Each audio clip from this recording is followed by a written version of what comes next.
Hi, Tracy's Kitchen and Appalachian Adventures. This is part 2 of financial solvency. That's what I'm talking about. If you watched part 1, okay? But this is part 2. Now, I'm going to talk about in this video churches and businesses. Now, we are all under the same laws of debt and finances, whether we are a church or whether we are ordinary Christians.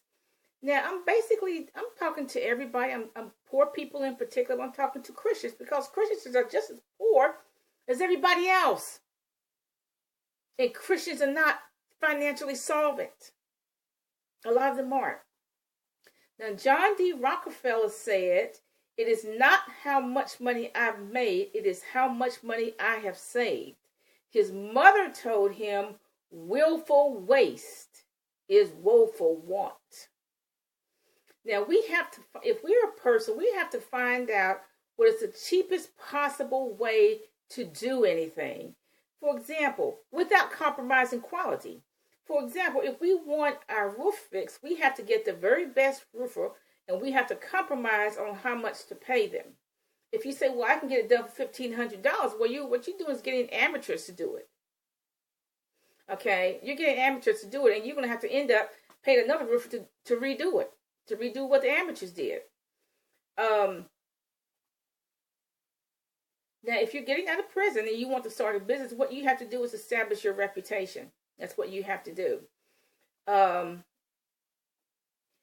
churches tend to want these capital improvements, and the money's not there. And if the money's not there, it's just not there.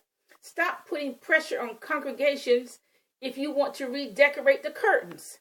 Okay, you want some velvet curtains, so you're going to put the pressure on congregations to take up an offering so you can have some velvet curtains, when truly the curtains that you have work fine, okay? Now, churches in Africa have less than that. In India, they have less than that, so stop whining. Now, the way the prosperity message is marketed is that God wants us to live a high on the hog lifestyle, and the congregation is going to pay for it. That is is such a fallacy. Okay? And it's false. God wants us to live within our income. There's nothing in the Bible where anybody lived high on the hog. I know they were rich. Abraham was rich. King David was rich. Solomon was very rich. Abraham was very rich. I know that. But there's nothing that says that we're supposed to live high on the hog, and don't worry, God's going to finance it. Really, the church people are going to finance it. And that is definitely not true in the black community, because blacks are the poorest of the poor. So how can a black church have a pastor live high on the hog lifestyle? How is a black church going to do that when the black church is insolvent? They are the poorest of the poor. So how is a black church going to have a black preacher live high on the hog? It's just not logical.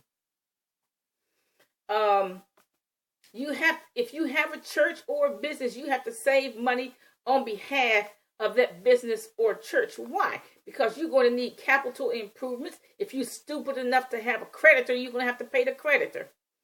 Okay? You're just going to need that extra money. You can buy property on behalf of the church. I don't think the Lord would mind if you say, "Lord, I would like to buy this property on behalf of the church. We can get rental income." I don't think the Lord would mind. You can have a trust fund. The church can have a trust fund. A business can have a trust fund. If you're a pastor, whatever salary you have, you can buy property on your behalf. But you ought not take the church's money and buy investment properties for yourself. Because church money is church money. And whatever money you're getting as your salary, that is your money. But if you want to buy, like I said, if you want to buy an investment property on behalf of the church, you can. But if you want to buy an investment property for your personal benefit, that is your money.